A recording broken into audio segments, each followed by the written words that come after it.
All right, ladies and gentlemen, welcome back to Straight Talk, and it's going to be one like every time, but this one has a little bit of a twist. And like I was doing before, I think like 2 months, 3 months ago, they had a YouTube channel called Supreme African Breaking News. They took it down, and then they came back with Supreme African News, and I was basing everything in my podcast on that uh, openly, frank, and honest newscast that was coming out of Africa. And I can tell you that it has never been anything close to that has come out and announced newsworthy events. And I can tell you that the change is in the air. The the greatest wealth transfer is taking place, and the destruction of Europe and America is here. Now, the destruction of America as we know her, that's going to happen. And it's going to shift gears, shift places from what I call the white boy, which is not a man. Because a man is truly responsible, filled with integrity and character and knowledge, wisdom, and understanding, and is accountable for his actions. These white boys are not accountable. They have stolen trillions upon trillions upon trillions of dollars. Just look at the plane that hit the Pentagon back in 2001, 24 years ago. Ain't nobody traced that goddamn money yet. $20 trillion. And on and on and on. At what point do we say enough is enough? They whine and cry about Somalis stealing, but what about them stealing? It's ridiculous. So tonight we're going to be covering quite a bit. Very short video. They're not that many, long ones. And before I even get started, let me bring up the share screen, and we can get started. But I just really want you to not focus on me. You know, I cuss, I clown, but I'm emphasis that is just me. Because I'm sick and tired of being sick and tired of this bullshit. And we should be sick and tired of being sick and tired of this bullshit of this white boy and this white girl. We should know by now that the people we look up to are our ancestors, goddammit. Not these ragamuffin, worthless flies that like to eat shit all the goddamn time and do dumb shit. And then you looking, up to them like, oh, I want to be like that. No. Be like our ancestors, the greatest, most powerful people on the planet, because we are the gods of this planet. Hands down, no doubt about that. If we want to truly be blessed by our ancestors, we have to turn back around and leave these white wannabe boy and girl alone, because they don't know what they're doing. They didn't know what they're doing when they took over Egypt and fucked that up. They didn't know what to do in Greece and Rome and took that over and fucked that up. And they don't know what they're doing now. It was the black man who created America and founded America as we know her in the beginning with the 13 colonies. It was King James. He wasn't white. He was black along with his sons and grandsons, Charles and George. So we have to be very, very, very selective about who we concentrate our time on, who we spend our time with, and making damn sure that our kids are getting the right proper education. No ifs, no ands, no buts, no. I'm going to give over my child to the educational system. You know, goddamn well, it's not made for young black minds. You know that fucking shit. You know it. And so, if you're gonna blame anybody, blame your own black asses because you're not fighting hard enough for the future of our people. You're not. I'm just being blunt, fucking honest. And if we're going to do it, let's do it 100% because it's do or die, motherfucker. It's do or die. There's no other way to go about it. You're either gonna stay a slave, die. You're either gonna stay a slave or be free. Economically free, politically free, spiritually free, and physically free. Mentally free, I too, you know? So, hold on. Boy, I don't know why I'm sleepy. It's only 8 o'clock. I love it, yawning and all of that by 10 o'clock, 10:30, but geez. But anyway, we got it all lined up for you tonight. And I really want you to not pay attention to me, but to the message. Because it is so vital to understand the past, to know the past, I'm sorry, to understand the present and predict the future. It's all about us. It's not about these raggedy motherfuckers. Fuck them. And tonight and all other times, if you go back and look, you will come away with that mindset. Fuck these motherfuckers. We don't need them. They need us. These white demons and human skin need us. Oh, you're just a race. You're just a racist. You just saying that because they say it. No, I done said this, and I'm not going to say it no more. That these people that we call white today are not white, Aryan, Anglo-Saxon, Caucasian, European. They're a bunch of bitch ass niggas. Troglodyte Niger is the scientific and literal name of these people. Troglodyte. Look that name up. And the reason being that they are worthless is because they have done this 3 times before. This is the 3rd time. 3 strikes you out. We civilize these rat tail growing motherfuckers. As per my book, The White Man's Burden of Lies and Deceit. Let me bring that up here. Bring that up. So you know that these people grow tail. You see that? This is not no AI, motherfucker. This is some real shit. You can look this up on Google and look for videos of them wagging the tail. All right. Book 2 is this one, The White Man's Burden of Lies and Deceit 2, all on it's about 2,000 square. It's just 2,000 square. It's about 2,000 pages long if you add them up together. You're getting 40 books for 2,000 pages of really concrete, compact information. I did not play when I wrote this book, and I prayed to our ancestors, my ancestors, your ancestors, my ancestors, to give me the knowledge, wisdom, and understanding and patience.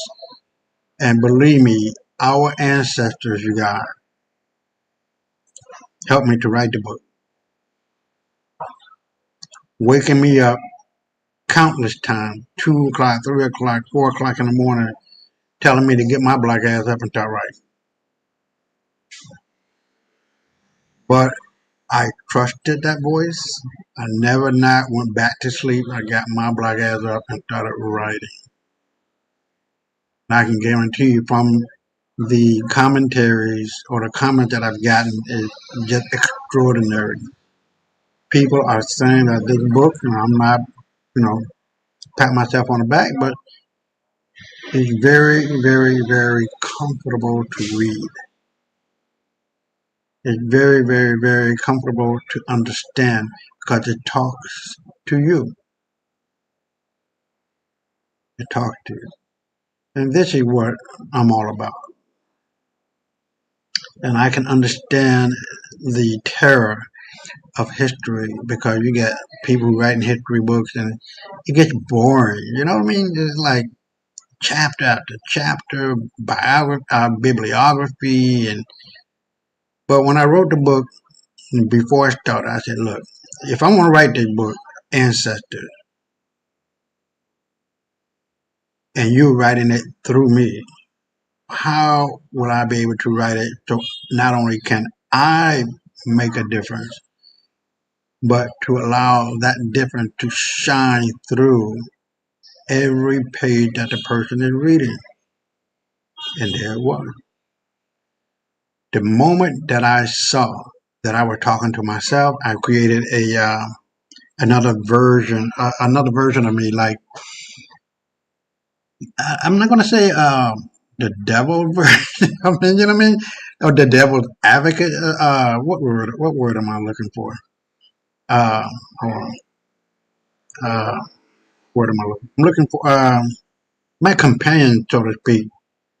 The guy or the girl or whatever the case you want to be. It's a guy, obviously, that would be there to, like fight with me, help me to see. It's like a two-person uh, dialogue that you'll be reading that you feel like you're just watching people talk, like I'm talking to you now.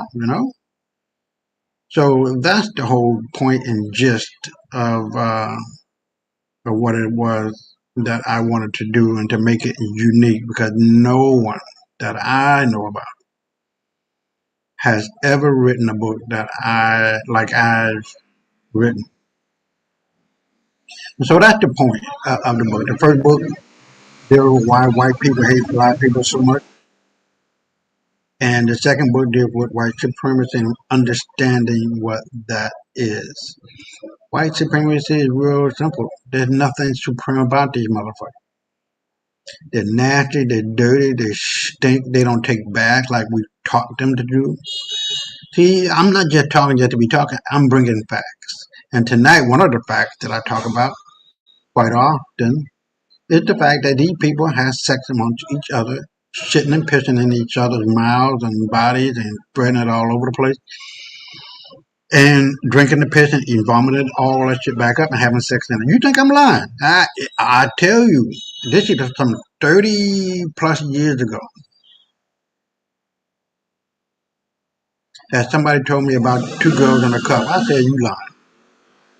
Ain't man, nobody can be that goddamn nasty and dirty. And I look and I look and I look and I call back my their friends. I say, man, keep looking. They're telling me, keep looking. You're going to find it. But, the internet at that point wasn't that hot, I guess. You know what I mean? And we found it. And I was woefully disgusted. Damn near threw up. So we're going to take a real quick look at that. And so that you know that this is not no bullshit. White people spitting and pissing on each other while having sex. I'm not going to show it for that long, but this is what you do. White people having sex and pissing and shitting porn video. You can go there. Sex with shitting girls, scat porn. I'm going to put these two in the comments because I'm not going to show them. And you can, if you want to, if you can stomach this bullshit, then you will be able to understand and see and know. This is not no fucking bullshit. I did not create this shit. This is white people at their finest, which is the dirtiest. Okay? Okay, hold on. Let me see. Well, I don't want to. Okay, so. And this is another one. Now, you can look this up or find your own. No, I did that twice. Okay, hold on. Delete comment. Hold on. And one up. Okay, here we go. I hope this is it. So it's not a repeat.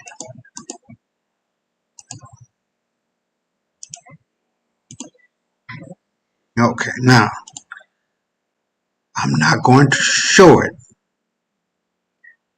But if you think I'm lying, which I am not, then take a look at these two websites and you tell me if I'm lying or not. I'm not lying. I don't have a reason to lie. All right. So take a look at that, and then we're gonna go into not only historical facts about our people, black folk, which is the antithetical about what white people have done and say they did. Because if I can show that we did it, it's automatically proven that they didn't do shit. It ends the discussion. There's no more to talk about. So let's get into that.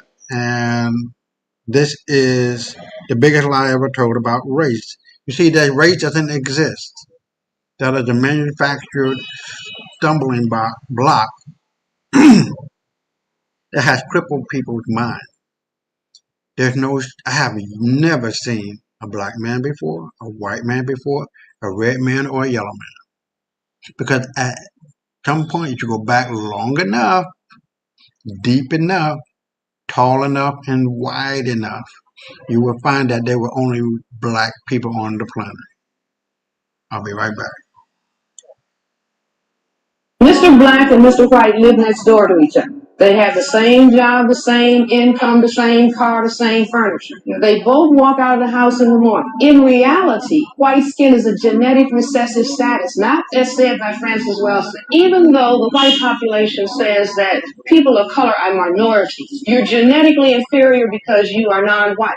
That it is the white population that is the minority on the planet. That's the reality. That's the reality. Yeah. That in spite of the fact that black people, non-white people have heard over and over again, meaning that if you and I were to have a baby, the baby would have color, and you make the contribution and I don't. That's it. That white plus color. If Mr. Black and Mr. White live next door to each other.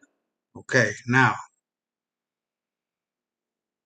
you've heard her. She passed away. She's one of the most prolific scholars on race in America. Prolific. And her teacher was even more so. And she's an ancestor now along with him. And I dutifully salute her and him.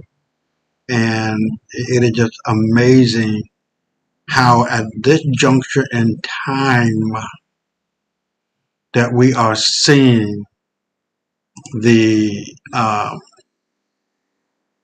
foresight and the hindsight coming to fruition. That everything that has ever been said is and will forever be. We are the covenant people of the Bible. The white boy has never been and will never be of the origin of God. It is just a happenstance that happened. A genetic mishap is what has happened to these people. And they come from Dravidian albinos that mated with normal black people that got these octoroons that we call so-called white. And they were invaders. They didn't come from Europe. They didn't come from Eastern Europe. They didn't come from Russia. They didn't come from America. But they propagated this lie about race in order to put them on the map of historical significance. Now, if you want to come on to my show and, we can go at it, I can guarantee you're going to lose. I have a $10,000. I don't want to call it reward. I have a $10,000 opportunity for anybody who can come onto my show and, you know, disprove what I'm saying. Disprove to me, or prove to me that, there are 50 states in the Union in the United States of America. Prove to me that King James was not black and King Charles and George were not black. I mean, they were white, rather. Prove to me, amongst a myriad of other things, that you can come onto my show and prove to me that what I wrote is a lie. The most dangerous people on the planet, and we're going to get into that. I'm going to show this video. You know what? I'm going to let that be the first two that I show. Hold on. This one. I'm going to let that be the first two videos that I show. And this is the white boy going throughout the whole world killing. I'll be right back.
All right, so let me see.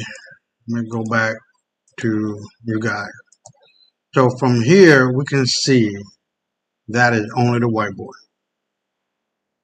He's the killer of nature, of animals, and of human beings. The white boy, white people, as we know them to be today, they're not human. They're humanoid, caucasoid, like Caucasian-like, because the true Caucasian is a black man. If you go back long enough, you can find May, I guess you want to call them memes, where they are showing what a Caucasian look like. It's a black man. The people who are still there, black folks in the Caucasus Mountains, are still there.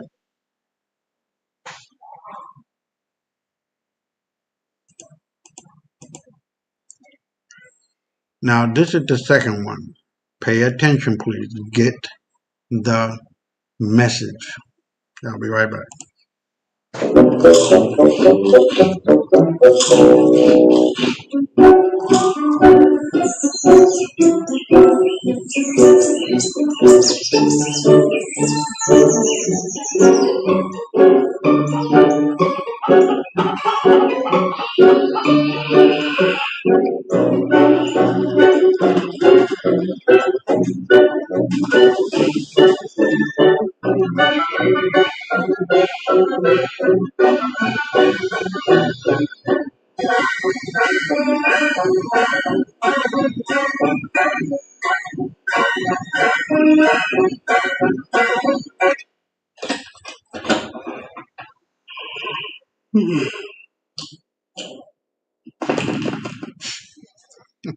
Uh,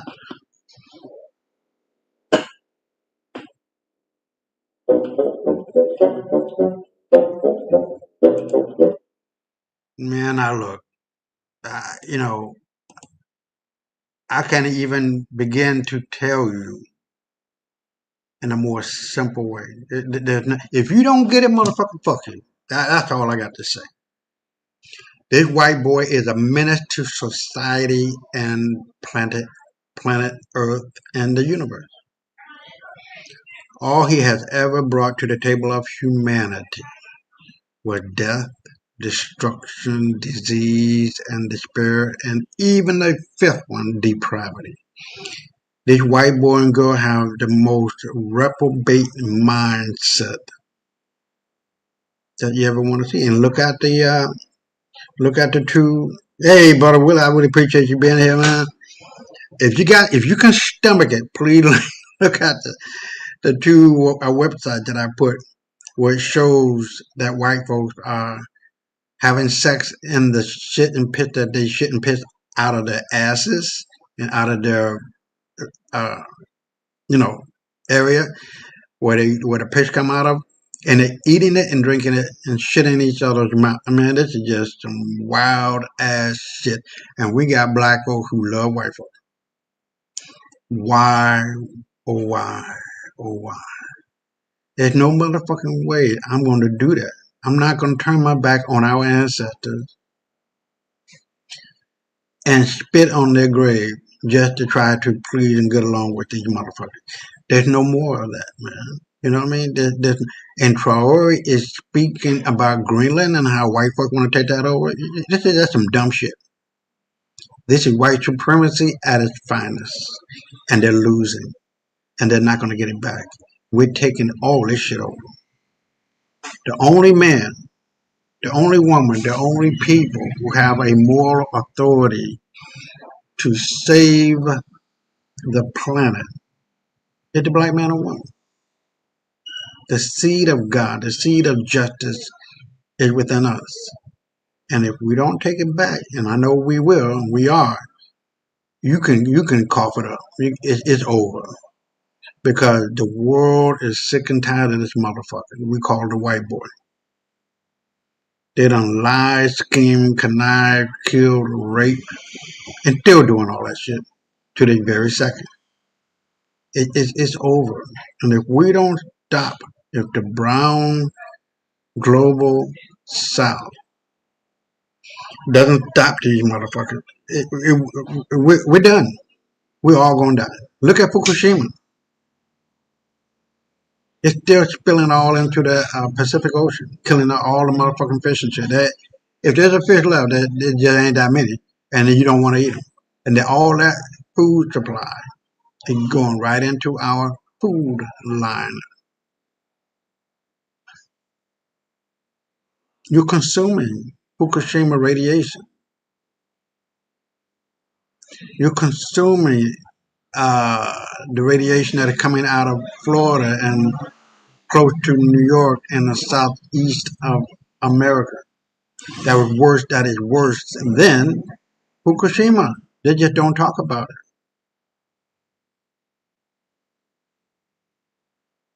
And so as we move forward, man, I really want you guys not to pay attention to me. Please don't. Pay attention to the message. Are you getting the message? Fuck me. I'm just here to report it. I'm the messenger. Fuck the messenger. Are you getting the message? And so as we move forward, Brother Willie and everybody that's here, I really appreciate you being here. And we're going to cover this one.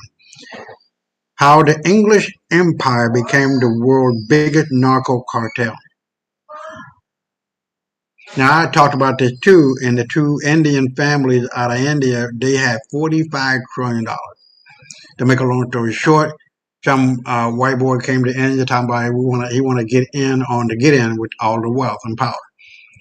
They finally found not the white boy, the black guy who wanted to cheat his own brother.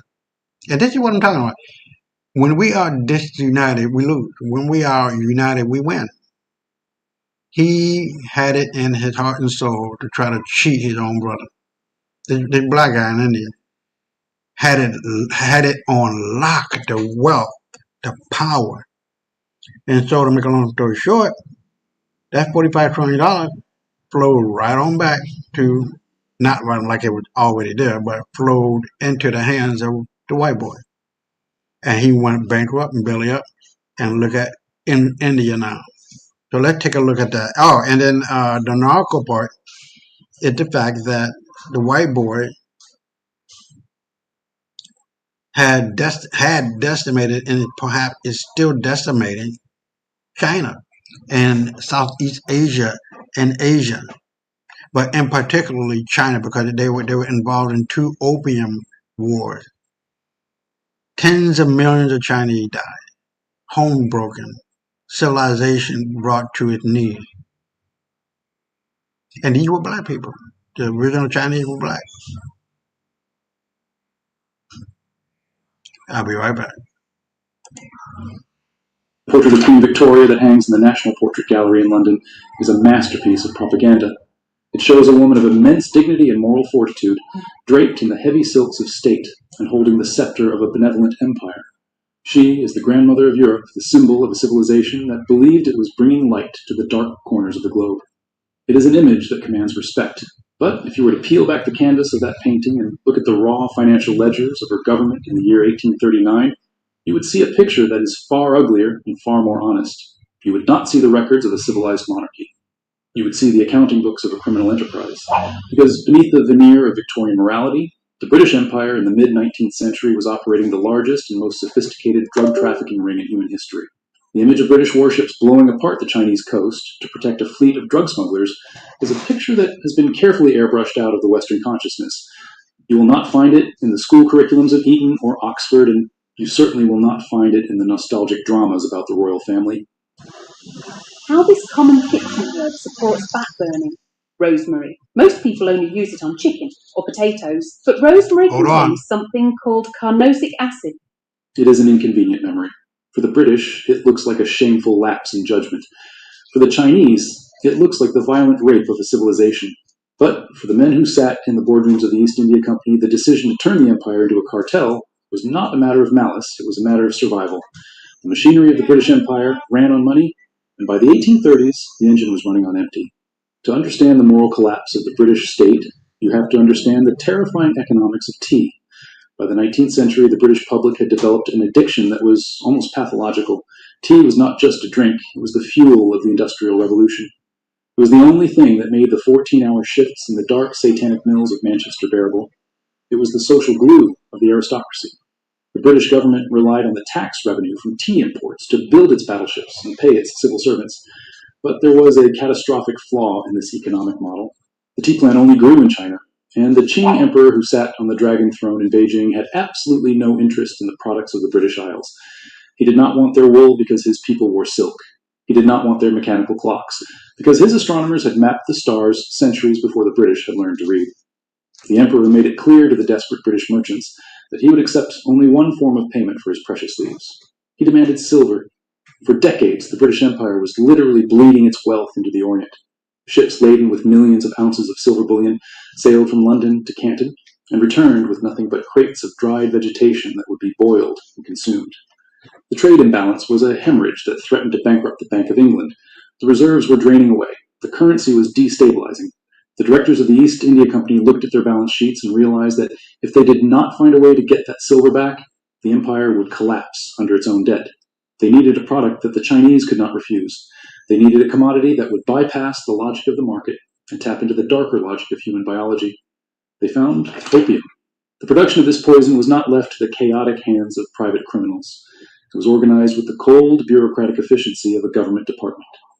In the fertile plains of the Bengal Presidency, the British colonial administration established a monopoly that would have made a modern drug lord weep with envy. They forced tens of thousands of Indian farmers to plow over their food crops and plant vast fields of poppies. We have descriptions of the processing factories at Patna and Ghazipur that read like scenes from a dystopian novel. They were industrial cathedrals of narcotics. In the Great Hall of the Ghazipur factory, visitors described seeing thousands of earthen jars stacked to the ceiling, each filled with thick, black opium paste. They described the smell, a sickeningly sweet, heavy odor that hung over the entire district. They described the armies of local workers who spent their days waist-deep in the drug, churning it in massive vats to ensure a consistent potency. This was the genius of the British system.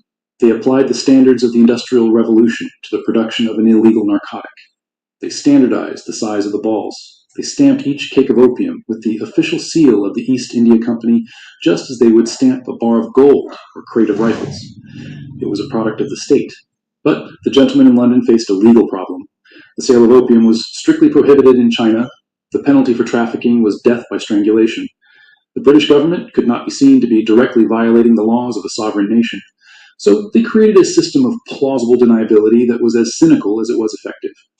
The East India Company did not sail the ships to China. Instead, they sold the drugs at public auctions in Calcutta to private traders. These men were the smugglers. They were the runners. They were men like William Jardine, a Scottish physician turned merchant who possessed a brilliant mind and a total absence of a moral compass. Jardine and his partners bought the government opium, loaded it onto fast clipper ships that were heavily armed with cannon, and sailed them to the Pearl River Delta. There they anchored off the coast of the remote island of Linton and turned their ships into floating warehouses. They bribed the local officials. They armed the local gangs. They created a distribution network that moved the poison from the decks of British ships into the veins of the Chinese people. And the silver came flooding back. The plan worked perfectly. The silver that Britain paid for tea was recaptured by the opium smugglers and then deposited back into the British banking system. The trade deficit was fixed. The empire was saved.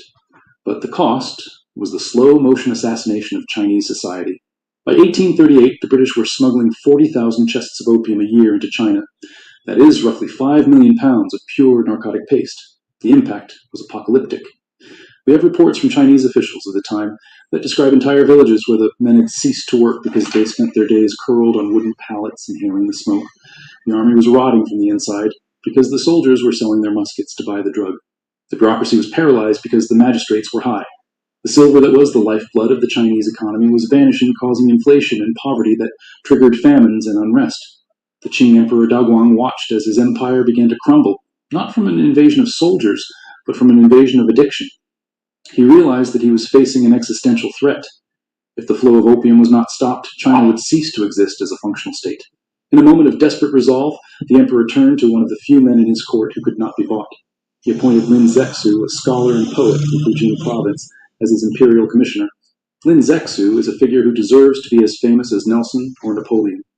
He was known as Blue Sky Lin because his integrity was as clear as the heavens. He was given a sword by the emperor and a mandate to wipe the curse of opium from the face of the Middle Kingdom. Lin Zexu arrived in Canton in March of 1839, and he did not come to negotiate. He came to destroy the cartel. He launched a crackdown that was breathtaking in its speed and severity. He arrested thousands of Chinese dealers and threw them into prisons. Some companies in iGaming are already running out of time, not because they are doing something wrong, but because he rounded up tens of thousands of addicts and forced them into rehabilitation centers where they were given a choice: break the habit or die. But Lin knew that arresting the victims was not enough. He had to cut off the head of the snake. He had to go after the British. He issued an ultimatum to the foreign merchants who lived in the wealthy enclave of the 13 factories. He demanded that they hand over every ounce of opium in their possession and sign a bond promising never to smuggle the drug again. When the British merchants tried to stall him, Lin Zexu showed them the terrified face of a sovereign power that had been pushed too far. He deployed troops to surround the foreign quarter. He built barricades across the streets. He cut off the food and water supplies. He ordered his men to beat drums and gongs all night long, denying the merchants sleep. He turned their luxurious trading post into a prison. Trapped inside the British Superintendent of Trade, Captain Charles Elliot realized he had lost. Fearing for the lives of his countrymen, Elliot ordered the merchants to surrender their stock. He promised them that the British government, the Queen herself, would reimburse them for their losses. It was a moment of triumph for Lin Zexu. He seized over 20,000 chests of British opium. This was a mountain of drugs with a street value of millions of dollars. It was enough poison to keep the entire population of China intoxicated for months. Lin did not sell it. He did not repurpose it. He ordered 3 massive trenches to be dug on the beach at Human. He had the opium balls crushed and thrown into the trenches. Then he mixed in lime and salt and water. The chemical reaction caused the mixture to boil and sizzle, turning the precious narcotic into a useless, toxic sludge. Then, at low tide, he opened the sluice gates and washed the poison into the sea. It took 23 days to destroy it all. While the workers stirred the boiling pits, Lin Zexu sat in his tent and composed a letter to Queen Victoria. It is a document that serves as the moral tombstone of the 19th century. He wrote to her not as a barbarian to a civilized monarch, but as a man of conscience to a woman he hoped shared his values. He asked her a question that still echoes through history. He wrote, "I am told that in your own country, opium smoking is strictly forbidden. Under these circumstances, how can you bear to let it be rolled out to poison other lands?" He appealed to her humanity. He assumed that she simply did not know what her subjects were doing in her name. He assumed that if the Queen of England knew the truth, she would stop it. But the letter was never answered. We do not know if Queen Victoria ever saw it. It likely gathered dust in a pigeonhole in the Foreign Office. But even if she had read it, it is unlikely that it would have changed the course of history. Because in London, the destruction of the opium was not seen as a righteous act of law enforcement. It was seen as an intolerable theft of British property. When the news reached the city of London, the drug dealers did not hide in shame. They went on the offensive. William Jardine, the arch-smuggler, traveled to London and began a lobbying campaign that would make modern corporate lobbyists look like amateurs. He met with the Foreign Secretary, Lord Palmerston. He unfolded his maps of the Chinese coast. He pointed to the deep water harbors and the defenseless cities. He argued that the Chinese had insulted the British flag. He argued that the destruction of the opium was a violation of the sacred principles of free trade. He told the government that the Chinese military was weak, that they were armed with bows and arrows and antiquated matchlocks. He promised that a small fleet of modern warships could bring the Celestial Empire to its knees in a matter of weeks. The British government was broke. They needed the tea tax. They needed the silver. And now they had a bill for $20 million from their own merchants for the destroyed drugs. They had to make a choice. They could accept the loss and respect China's laws, or they could go to war to force the Chinese to pay for the poison they had destroyed. They chose war. The fleet that sailed from India to China in the summer of 1840 was more than just a military expedition. It was the physical manifestation of the Industrial Revolution, weaponized for the purpose of organized crime. At the head of the armada was a ship called the Nemesis. It was a terrifying glimpse of the future. The Nemesis was the first ocean-going iron warship in history. It was powered by steam engines that allowed it to sail against the wind and up the shallow rivers where the great wooden ships of the line could not go. To the Chinese defenders who watched it approach the coast, it must have looked like a monster from a nightmare. Their own navy consisted of wooden junks powered by sail and oar armed with cannons that had not changed significantly since the Ming Dynasty. The collision between these two forces was not a battle. It was an execution. The British strategy was simple and ruthless. They did not attempt to conquer the vast interior of China. They simply strangled it. They sailed up the coast, bombarding the forts and occupying the key ports. They seized the tax barges that carried the grain tribute to Beijing, threatening the capital with starvation. The Chinese generals were brave men who had spent their lives studying the art of war, but they were fighting an enemy they could not comprehend. Their cannonballs bounced harmlessly off the iron hull of the Nemesis. Their wooden fleets were set ablaze by Congreve rockets that screamed through the sky like dragons. We have accounts from British officers who watched the slaughter with a mixture of awe and pity. They described Chinese soldiers standing their ground amidst a hail of grape shot firing their matchlocks until they were cut down where they stood. It was a clash between the medieval world and the modern world had no mercy. As the British forces moved north, leaving a trail of burning cities and shattered bodies, the emperor in Beijing was paralyzed by shock. He could not understand how a handful of barbarians from a small island on the other side of the world could dismantle the defenses of the Middle Kingdom with such ease. But the British were not interested in the emperor's confusion. They were interested in his submission. By the summer of 1842, the British fleet had sailed up the Yangtze River and trained their guns on the ancient city of Nanjing. They threatened to burn the city to the ground if the emperor did not surrender. Faced with the annihilation of his people, the emperor capitulated. The freezing wind gusts through Gaza's camps, leaving families desperate for warmth. But with your help... On August 29, 1842, the Chinese officials boarded the British flagship, the HMS Cornwallis. There, under the shadow of the British guns, they signed the Treaty of Nanking. The Treaty of Nanking is known in China as the first of the unequal treaties. It is a document of profound humiliation. The terms were dictated by the victors, and they were designed to strip China of its economic sovereignty. The British demanded that China pay an indemnity of 21 million silver dollars. 6 million of those dollars were specifically earmarked to pay for the opium that Lin Zexu had destroyed. It is a detail that still defies belief. The British government forced the Chinese government to pay for the drugs that had been smuggled into their country against their laws. It was a gangster's protection racket, writ large on the stage of international diplomacy. But the money was only part of the price. The treaty forced China to open 5 treaty ports, where British merchants could live and trade without being subject to Chinese laws. And most fatefully, it forced the emperor to cede a rocky island off the southern coast to the British crown in perpetuity. That island was Hong Kong. The British Foreign Secretary Lord Palmerston was initially furious about Hong Kong. He called it a barren rock with nary a house upon it. He had wanted a major productive territory, not a desolate island of fishermen and pirates. But the drug smugglers knew better. They knew that Hong Kong was the prize. It was the perfect safe haven. Under the protection of the Union Jack, the opium traders could build their warehouses and dock their ships without fear of the Chinese police. Hong Kong became the operational headquarters of the cartel. It was the logistical hub from which the poison flowed into the continent. In the years following the treaty, the opium trade did not just resume, it exploded. The British administration in India ramped up production to meet the demand of a broken China. By the 1880s, the British were selling over 6,000 tons of opium to China every year. The revenue from this trade became the financial backbone of the British Raj in India. It paid for the railways. It paid for the civil service. It paid for the navy that patrolled the world's oceans. The Pax Britannica, the great era of British peace and prosperity, was underwritten by the addiction of millions of Chinese peasants. The psychological impact on China was even more devastating than the economic cost. The Opium War shattered the Chinese worldview. For thousands of years, they had viewed themselves as the center of the world, the apex of civilization. Now they had been brought low by a nation of drug pushers. This trauma birthed what is known today as the Century of Humiliation. It was a period of internal chaos, civil war, and foreign domination that would last until the mid-20th century. It is the scar that defines modern China. When the leaders of the Chinese Communist Party today speak of national rejuvenation or warn against foreign interference, they are not speaking in abstract political terms. They are remembering the smoking pits of Human and the burning of the Summer Palace. They are remembering the time when the West came knocking, not with an open hand, but with a closed fist full of poison. But what of the men who orchestrated this crime? What happened to William Jardine, the iron-headed old rat? Did he face justice for the misery he profited from? On the contrary. He returned to London a hero. He was elected to Parliament.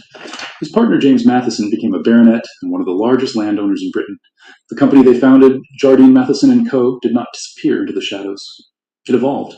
It moved from opium into shipping, into real estate, into finance. It became one of the Hongs, the great trading houses that built modern Hong Kong. If you walk through the financial district of Hong Kong today, you will see the legacy of the drug trade written in the skyline. You will see the Jardine House with its distinctive round windows looking out over the harbor that was once filled with opium clippers. You will see streets named after the smugglers. The glittering prosperity of one of the world's as great financial capitals is built on a foundation laid by the cartel. There's a strange and bitter irony in the legacy of the Opium Wars. The British Empire eventually turned against the trade. By the early 20th century, the moral crusade against opium led by religious groups in England finally gained enough political power to force the government to stop the exports. But they did not stop it because they suddenly found a conscience. They stopped it because it was no longer necessary. The empire had found other ways to make money, but the damage was done. The concrete in the reactor core at Lungtan sits as a monument to the betrayal of an ally, but the skyline of Hong Kong sits as a monument to the betrayal of a civilization. The Opium War proves that the line between a legitimate government and a criminal enterprise is often just a matter of who has the bigger navy. It teaches us that free trade is a noble concept that can be twisted into a weapon of exploitation. In the end, the story of the Queen's Cartel is a warning. We like to think of history as a steady march towards progress, towards more rights, more morality. But the 19th century shows us that progress is often funded by the suffering of the invisible.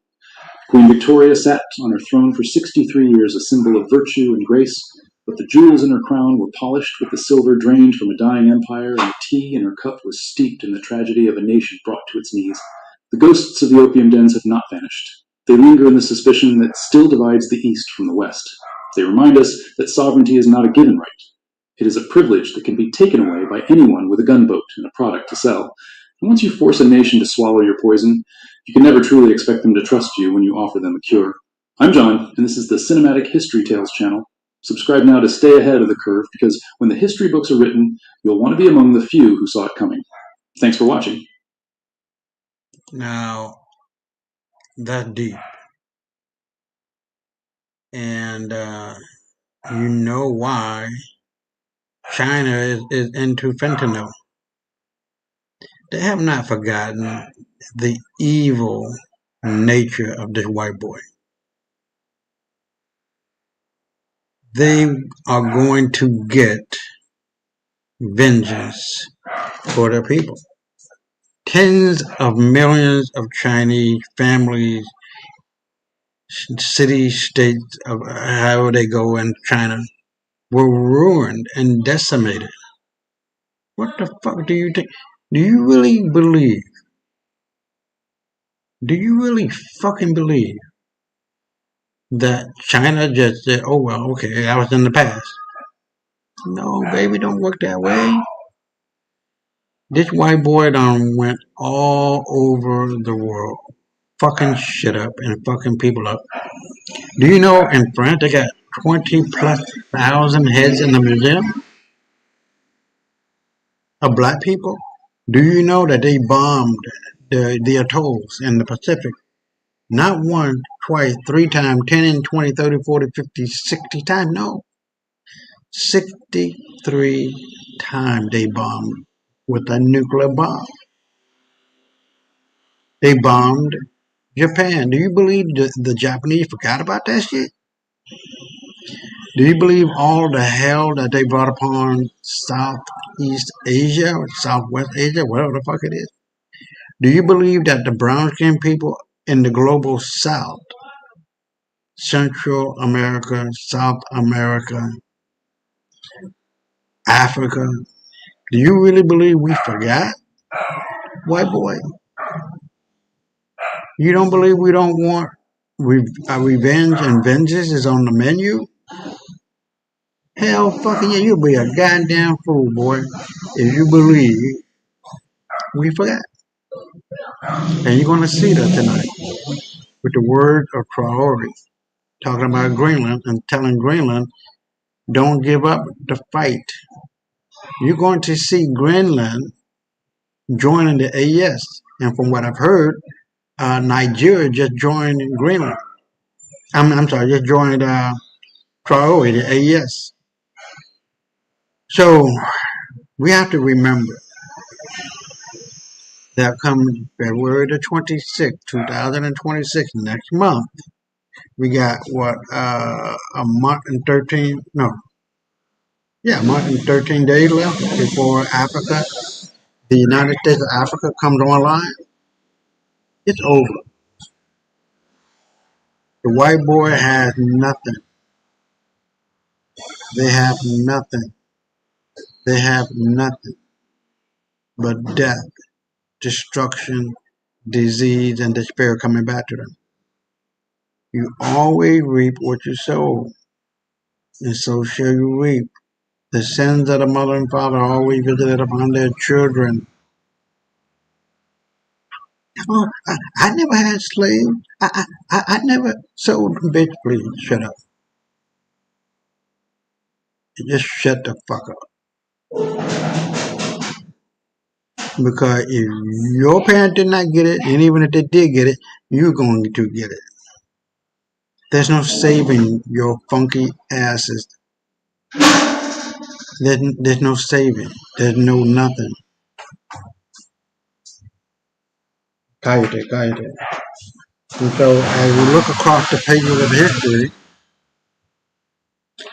you see nothing but the white boy devastating the world. Tasmania, there's no more Tasmanian people. Young or old, baby, none. The last man that was living, they killed him and cut off his testicle sack and turned it into a tobacco pouch. ¿Qué pasó para allá? No?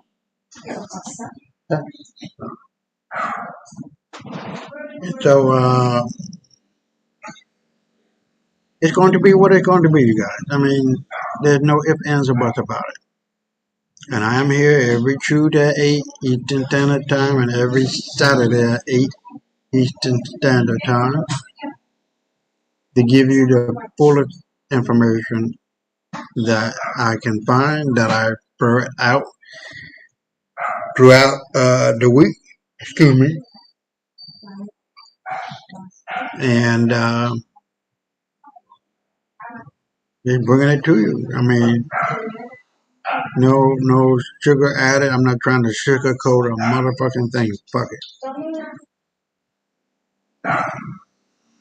I give no fucks, but the fucks I do give is towards our ancestors. I am dedicated to them because what you are hearing now are the voices of them speaking to you through me. So with that, we're going to keep on moving and we're going to hear this lady, the Zionist who predicted Zionism self-destruction. You see, evil will always destroy itself and those who partake in it. It never fails. And for whatever motherfucking quagmire mindset that they want to be wannabe 13th tribe living motherfuckers think they can just keep on doing what they're doing, okay, fine, you know, I don't but be fucking man enough, woman enough to face the trials and tribulations you're going to be going through. And you ain't going to make it.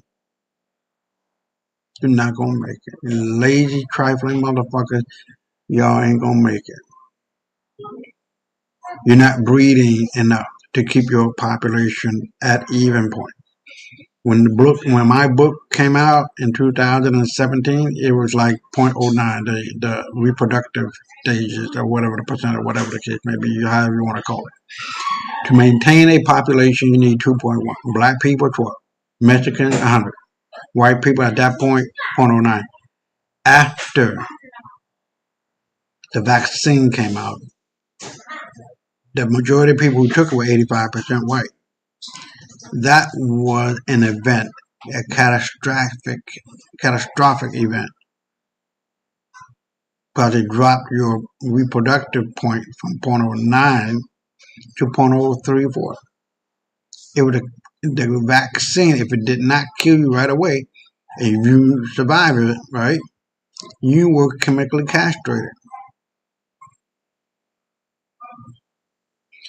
So, you know, you think you're doing something to us, and you're so full of hate that it is not only causing heart attacks and strokes and ending your life quicker, which I am glad to see. Eat it to your own demise, not ours. We're not going away, motherfucker. You see, it's a whole lot better for you to have just came out and said, look, we're not going to be doing this to our black mother and father. The black man and woman is the parent of humanity. We come from them. We are black. Instead of going down this road that you went down to that has a dead end. You're done, white boy, white girl. And pride comes before the fall. Pride blinds you from what is happening. You can't see the handwriting on the wall. And to be honest, fuck you. There's no more holding hands and singing kumbaya and trying to get along to go along. Man, fuck you. No more.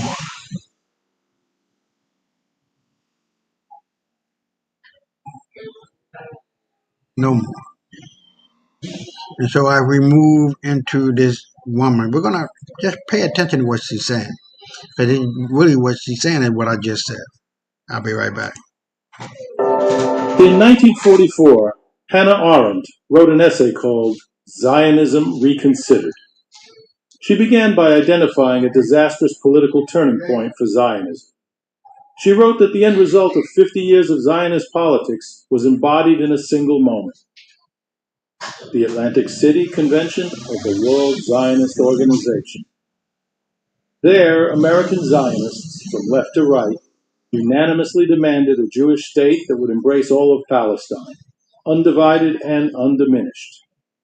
This, she argued, was the moment the extremist strand prevailed within Zionism, foreclosing alternative paths and placing the movement on a course of self-destruction. For decades, Zionism was a debate, not a monolith. On one side was Ahad Ha'am, who warned that ignoring the Arab population would destroy the Jewish project's soul. On the other side were Herzl and Jabotinsky, who viewed Zionism as a European colonial project. Arendt, who was aligned with the thinking of the cultural Zionists, wrote, Porn addiction turns high IQ men into silent underachievers. They're highly intelligent, always told they had so much potential. But behind... This time, the Arabs were simply not mentioned in the resolution, which obviously leaves them the choice between voluntary immigration or second-class citizenship. Ahad Ha'am had warned that ignoring the Arab population would destroy the Jewish project morally and politically. Figures like Judah Magnus and Martin Buber argued for parity, shared political life, and legitimacy rooted in consent. Cultural Zionists were in the minority as they were up against the European worldview that European immigrants brought to Palestine, that the Arabs were an inferior race and the wishes of superior civilized Europeans took precedence over primitive savages. Now look at this picture, the same thing that was presented in America against the native, black, autochthonous, indigenous population. Same woman, same people talking about God is on our side and that white Jesus is making it all happen. Same shit, different story. Same shit, different story. And the indigenous autochthonous people of Israel or Palestine were black people. These were black people. You can go back and look on YouTube and find old Jerusalem, Palestine videos. You see a number of black folks, dark-skinned, Semitic people. And to be honest with you, the white Palestinians, fuck you. How you treating my Semitic family over there? Fuck you. See, but you know what? Cool. Because in the end, motherfucker, you are going to be the one that will suffer. Because if you bless the chosen people of God, you will be blessed. But if you curse and harm the people of God, you are the one who's going to be hurting forever and a day. There's no turning back from it. Let's keep it moving. His 1891 essay, Truth from Eretz Israel, Ahad Ha'am wrote about the Zionist settlers of the first Aliyah. Treat the Arabs with hostility and cruelty, trespass unjustly upon their boundaries, beat them shamefully without sufficient cause, and then boast about it. and nobody stands up against these despicable and dangerous inclinations. He goes on to say, we are accustomed to believing that the Arabs are all desert savages, like donkeys, who neither see nor understand what goes on around them. But this is a great error. The Arabs, and especially those in the towns, understand our actions and intentions very well. Herzl, on the other hand, embodied European white supremacism when he wrote, we should there form a portion of a rampart of Europe against Asia, an outpost of civilization as opposed to barbarism. Jabotinsky wrote in The Iron Wall, Zionist colonization must either stop or else proceed, regardless of the native population. Every native population in the world resists colonists as long as it has the slightest hope of being able to rid itself of the danger of foreign settlement. That is what the Arabs in Palestine are doing, and what they will persist in doing as long as there remains a solitary spark of hope that they will be able. It was Herzl and Jabotinsky's brand of Zionism that won out in Atlantic City. Arendt saw this as a recipe for disaster. She wrote, nationalism is bad enough when it trusts in nothing but the rude force of the nation. A nationalism that necessarily and admittedly depends upon the force of a foreign nation is certainly worse. Hold on.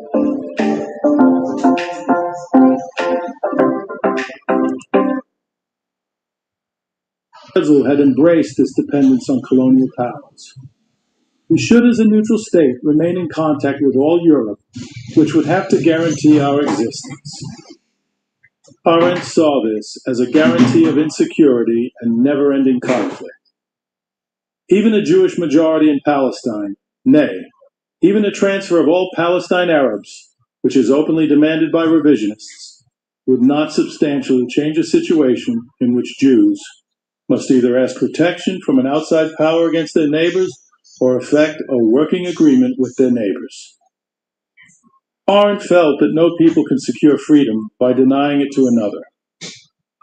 Those who are dismayed at the spectacle of a national movement that, starting out with such an idealistic elan, sold out at the very first moment to the powers that be, that felt no solidarity with other oppressed peoples.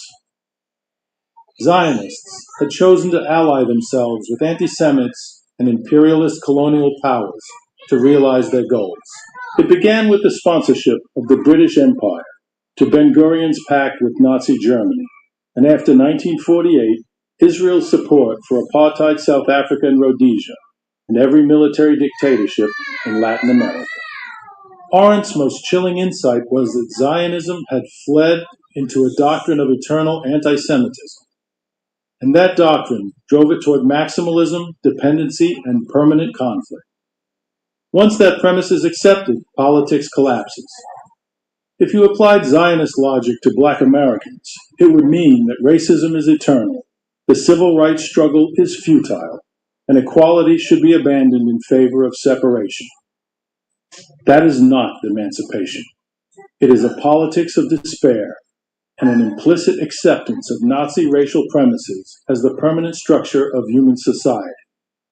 It concedes that racism and anti-Semitism cannot be dismantled, only escaped, and in doing so normalizes the very worldview it claims to oppose.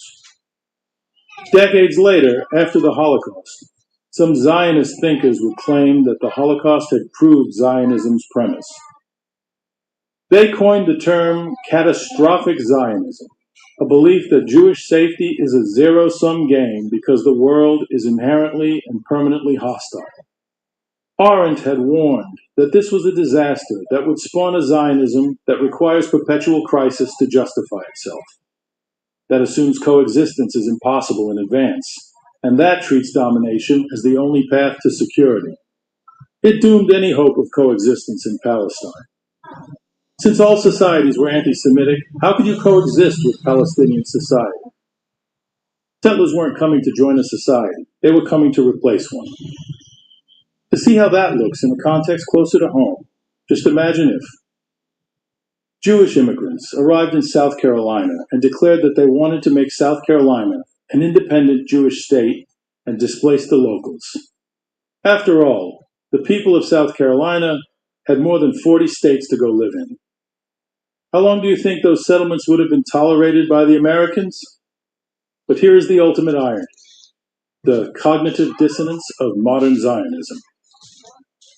The movement's core premise, the one it uses to justify every wall and every raid, is that the diaspora is unsafe and unlivable. If that's true, every Jewish person in the West has a moral obligation to move to Israel.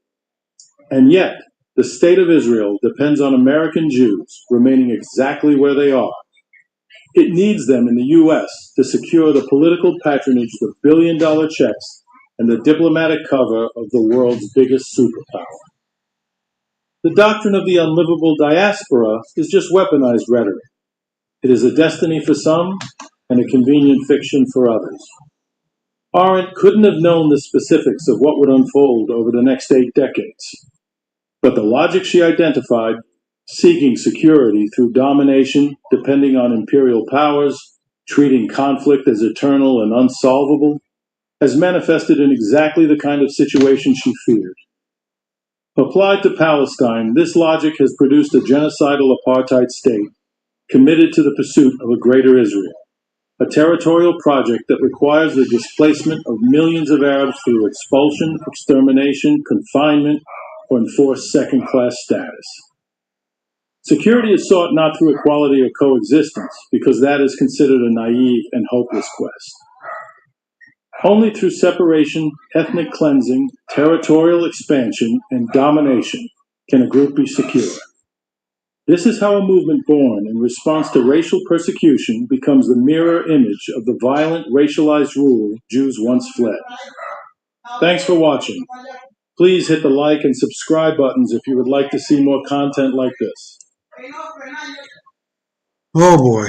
So I'm hoping you guys get the point.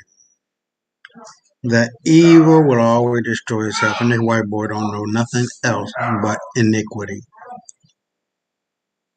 And black people like B, we are very productive, always putting others first and us first, because when you have more than what you need, you can give it away. We're pollinating other plants and species and so on and so forth. And white people, the white boy, the white girl, they've grown accustomed to eating shit, living in shit, having babies in shit. The shit that they like are the 7 deadly sins: greed, gluttony, sloth, envy, pride, wrath, and lust. They take bath in that motherfucker. Little shit and figurative shit. And why would black people, being the breed that we are, waste time and energy trying to talk to these motherfucking maggoty ass flies, trying to convince them that honey tastes better than shit? I think this is the reason why we are delineating from a lot of motherfuckers. I'm here to tell you that these motherfuckers, white boy, girl, all these motherfuckers hating on us, keep our motherfucking name out your goddamn mouth, because you are being slapped in that bitch. As we speaking, that slap is getting harder and harder and harder. We're going to wrap, literally and figuratively, politically, economically, spiritually, and physically, our fucking hands across your goddamn neck and strangle you. We have the moral authority now and forever, because you guys just fucked up. You fucked up in Greece and Rome and Egypt, and now 3 strikes, you out. That's it. 3 strikes, you out. No more. And it behooves me to even think that you're going to stay in power. You're the type of people who will fuck up a 1-car funeral. It makes no sense. You wouldn't know how to pour piss out of a boot, even if the direction said turn up north. You worthless pieces of shit. You have proven that across the last 400 or 500 years. You just got here some 3,000 years, so you can't say you did something. You destroyed humanity. You have not created anything. You destroyed civilization. You have not created not one. Not one world civilization have you created, not one world religion or philosophy. You got everything you got from the black man and woman. And you know, there's just no helping you, motherfucker. So, as far as I'm concerned, fuck you. All right, that's just how we're gonna roll. So we're here now. We're getting into our history and the surname that mean black or brown complexion. Why would pale people have these surnames? They don't. These people were invaders to our Holy Roman Empire and a black European controlled royalty. I'll be right back. Sometimes it's right in front of our face. Who remembers the McDowells in Coming to America? You know, they act like they were this company, but they were this company. The McDowells. It was a funny joke in a movie, right? Dark-skinned man has a restaurant kind of made after the YT version, you know? Well, when I ask ChatGPT, what are the surnames in history that have a definition or etymology of being of a brown or black complexion? Guess what comes up as one of the names of a brown or a dark complexion? McDowell, like Mr. McDowell. Like the meaning is the descendants of someone called the Dark One. Because why would a YT person in Europe, Ireland, Ireland, why would they call themselves the Dark One? People would say, well, some had darker skin. Come on now. I ain't never heard of a non-paler skinned pale person call themselves that and say, I'm the Dark One. So let's get into more of these surnames that came up on this list. Brown. Now that's pretty easy. Brown. I'm of a brown complexion, right? Your last name is Brown. Some people didn't associate that with the complexion. I didn't, to be honest with you. Black. Similar, right? Of a very dark complexion, whatever. Makes sense. There are people with the last name Black. YT people and black people, or so-called black, right, today. But obviously there's something about this. Why would there be so many YT people in the European country with these last names? But let's look at more. Blackman or Blakeman, Brunson, right? I say right because it's like the son of the brown son. It says the son of the brown haired one. Okay, Brown's son. All right, black man, the black complexion, dark complexion man. Okay, these are pretty self-explanatory. Some of them. Darkest, swarthy. Now, I haven't seen that too much, but there are some swart, and we'll get to the Schwartz. But you got that, meaning if there's some people with the last name that meant the dark skinned one, because swarthy means a dark skinned person, not a somewhat darker skinned pale person or the paler person. No, that's crazy. And swarthy. And they got Downey up here. You know, like your boy Robert Downey Jr. Now, somebody would say he's a little dark complexion. Yeah, in that light, okay? And he might be a little bit darker than some of the paler skinned folks, but you have never in your life looked at Robert Downey Jr. and said, damn, he dark than a mother.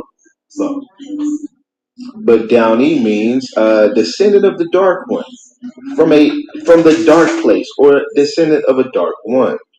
Doolin, descendant of a little dark one. You got some French names. Brun, like Brunson. We'll get to Brunson, but there's some Brunsons. LeBron, not like LeBron. I thought about that too, but it's very close. Moreland or Morin. I'm sorry, Moreau, whatever. Lemoyne and Lemoyne. I've seen some Lemoyne. Lemoyne says it is reference to a Moorish or darker complexioned person. Now here we'll get back. We're on the Duffs. Duff. They put that in your face. Now it's been other places. You got the YT show that's called Duff, but the Duff beer from The Simpsons. Where did they get that name? The Irish people. They drink all that beer.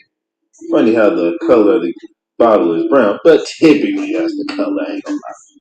But Duff is in there, and you got Duffy, Old Duffy, and Duff, Old Duff. Now my father just this weekend told me he used to play with his cousins, the Duffies. The Duffies. And it means black hair, or black complexion. Okay? Now, somebody might say black hair, so you can try to say with that one, you can try to say, I guess this man would have the black hair complexion, if you go by that. But my dad played with some brown skinned complexioned Duffies. Okay, you have the McDowells, like I showed you, the Dows, right? Like McDowells, Dooleys, and McDowells mean a descendant of the dark one. Okay, the Dooleys, descendant of a dark hero. Okay, I know some black skin, dark skin complexion Dooleys, not black. Black's not really the color, it's copper. But Downey, like Robert Downey Jr., like we saw, right? Doolan, the dark one. Then you have here Coley, coal, like you're black, like coal. And this isn't the only one. Watch right here, coal, COLE, Old English coal, like dark, coal, black. And C3 Mommy was just showing this person, Cole, which I had found some time ago, but this is like a full-blooded Indian. Last name, Cole. The Cravats had married into the Coles, and then the Cravats and Coles, eventually the Cravats who got their so-called they basically married into there to get the Indian, which was a Cole, which would have been a black skinned person, right? Married into that line, and then she would have been a mulatto in a sense if this person was YT, Cravat. And then that person, I think, got married to the Colberts or the Loves. I mean, one of the two, some of the sort. But long story short, Cole goes far back, meaning dark like coal. I never would have even thought that one. Collier, like your boy Michael Collier. You know what I'm saying? There's also your other Michael Colliers. Because like we say, they stole the surnames. Why would you name yourself something that's like of a coal or a black? Crazy. Because these people didn't know what names they were taking. They were just given these names haphazardly at some point when they got naturalized coming over in many cases. So it's like identity theft in some cases. Some cases it was just they got the names given to them, whatever. But for the most part, yeah, there's no good reason why these people should have all these names that reference a dark skinned, brown skinned, black complexion type person. Dunn, right? There's a lot of black Dunns. And we know the first lieutenant governor of Louisiana in 1865 was a Dunn, and I've done all kinds of stuff about the Dunn. Y'all already know. Kelly, meaning Keel or whatever, connected to Keel, like cola, Keel or whatever, dark colored. Okay? The most famous Kelly that we know, right? Right here, regardless of the controversy. That's your dark-skinned Kelly.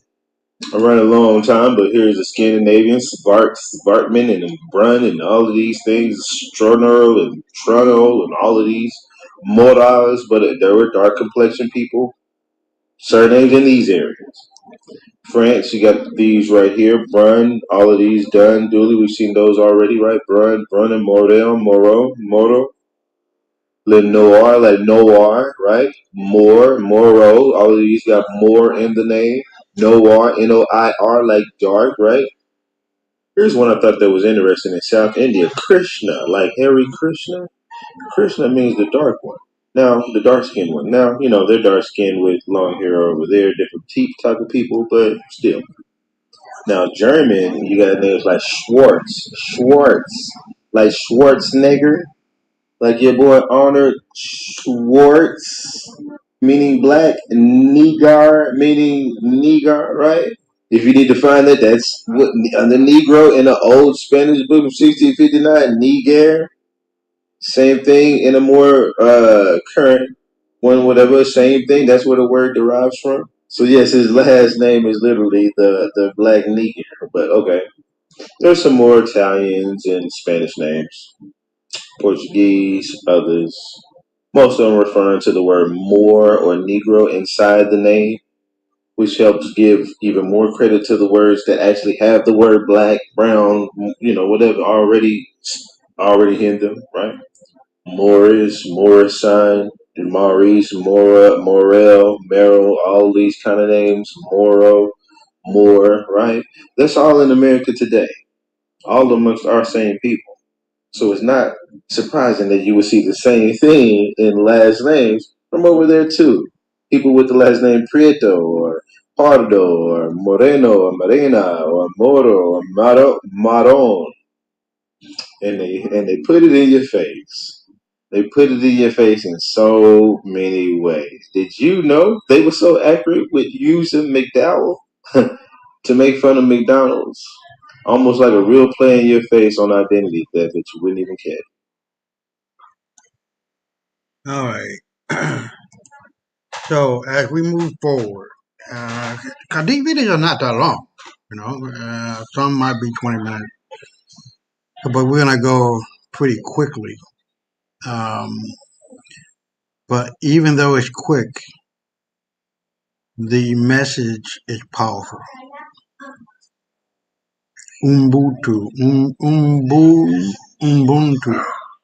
I am because we are. We are because I am. There's a greatest sense of self when you know your history, when you know the past. You can understand the present and predict the future. No ifs, no ands, no buts, no doubt. When we are so enamored and loved, dedicated to our ancestors, we get all the blessings, you guys. And don't make this hard. Turn back from the wicked ways of this white boy and his iniquities that he loved, the 7 deadly sins, greed, gluttony, sloth, envy, pride, wrath, and lust. And once you let go of what you think you need, the God of our ancestors is right there giving us what we want. Power beyond your wildest fucking dreams. Wealth beyond your wildest dreams. Because if we can connect back to who we are as a people, there's no stopping us. And you're going to hear that from Traore tonight. And I just want to make sure that you guys are on the right path. And if you continue to travel down that road, you will get all of the blessings. It's just that simple. I'll be right back. They fund intelligence networks and they impact African nations heavily. They sponsor wars. They create peace treaties. They the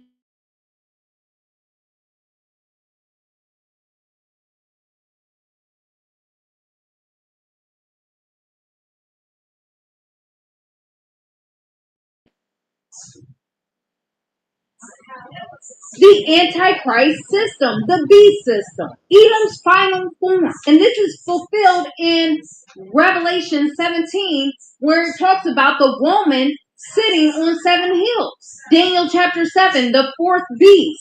2 Thessalonians chapter 2, the man of sin sitting in the temple of God. Revelation 13, the beast that deceives the nations. And Isaiah 14, the kingdom that says, I will ascend. Rome, the Vatican, became the center of global spiritual deception, built by Edomite hybrid bloodlines, claiming divine authority.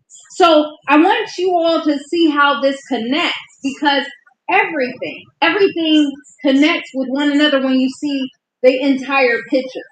Now, I want you all to focus on how the anti-infrastructure it sits at the center of the final beats. Now, I want to see right here. I want to go to another page. Let me exit out of here so you guys can see this. I went to this one before, but I want to show you guys something. Now, all of this will be on Patreon. You have your ancient war machine, your empires that were built, if you can see this. And then you have your issue, the Pope, Nicholas V, authorizing the enslavement of non-Christians, laying the foundation. And then you have your Jesuit order birthed in 1540. And this is what I talked about before, but this is a visual. You have your counterfeit reformation. Then you have your identity theft. And then you have your colonial era where spiritualized colonialization happens with your missionaries. And then you have your modern era with the global puppet master. Now, I want to take you down to your Farnese bloodline in Persian order. Okay, so you have your Iranian lineage, your hybrid, and then you have the system that they control, foundational bloodline migrating into Europe, and they seeded hybrid aristocrats and the system that they put in place. This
Oh boy, I don't know what the hell happened.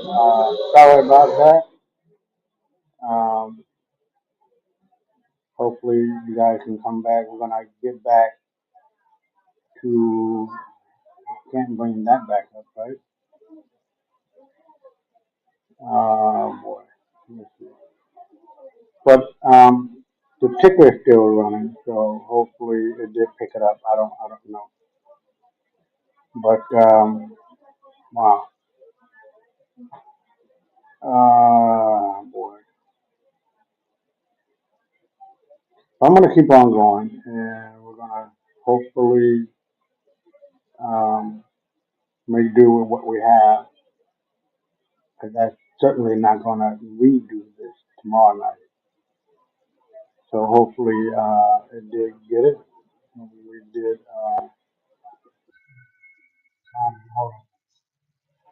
So this one, Africa civilized Europe twice, not twice, but three times. Egypt, Greece, and Rome, and after the Moors and Spanish. I'll be right back.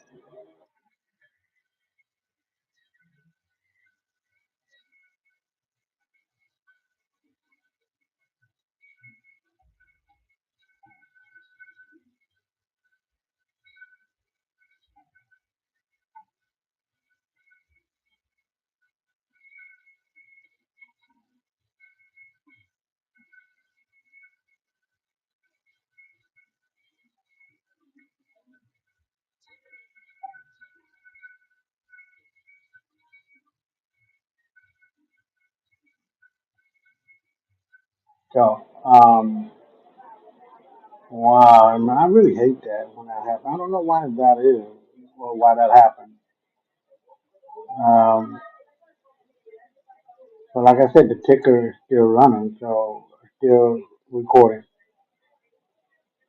But okay, so we're here. This one is a half an hour long. Tired white people are exposing this forbidden white history to black Americans.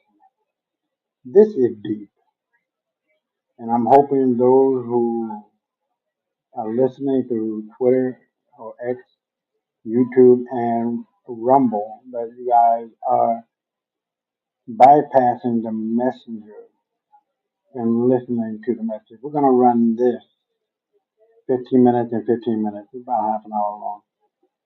And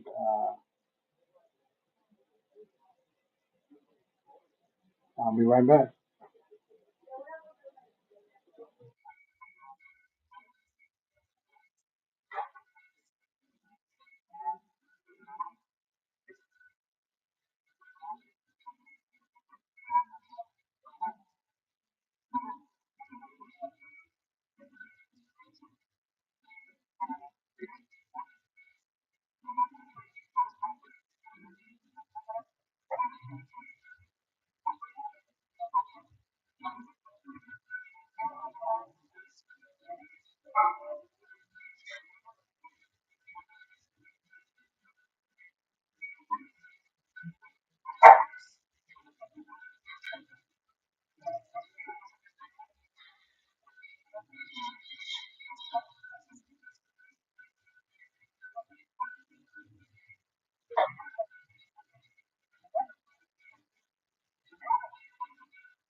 Hold on.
Hold on.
Oh, let me check, because I don't believe it's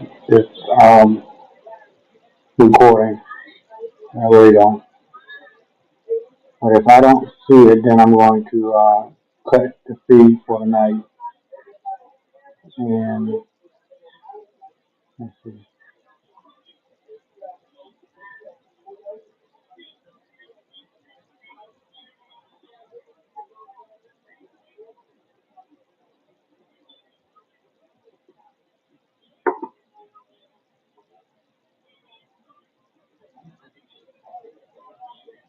I'm sorry about that. I'm just checking to see if it's playing or if it's recording. Hold on.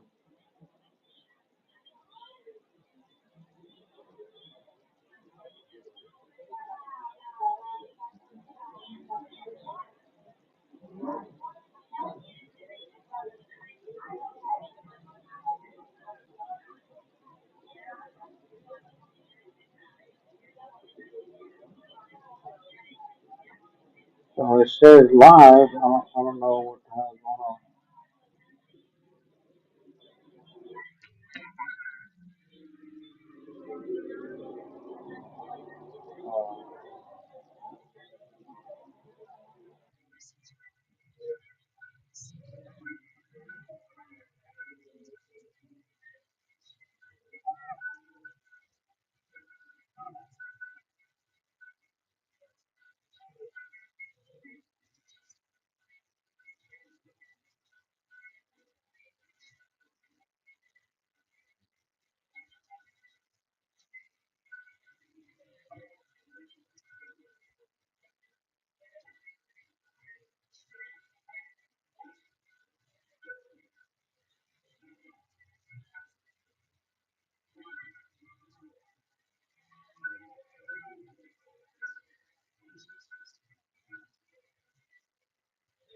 Wow, it's not even recording, you guys.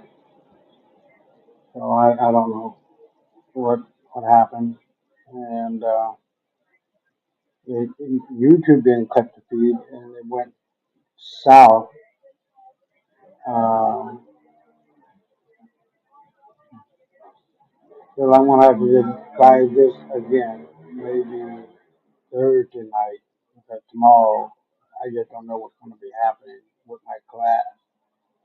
So I'm sorry about tonight, but I'm gonna have to cut it because all I'm doing is just recording blank, and nothing is being shown here where you know it's recording. So I just don't know. So I'm gonna cut it short, and we'll just try to pick it up uh, next time. And like I say, for the next 24 hours, for the next 24, for the next 24, 24/7, 365. Stay black. I don't know, but hey, it is what it is. It happens for a reason. But I appreciate those who stayed with me until the feed cut, and hopefully we'll be back on Thursday night to do it again. Thank you.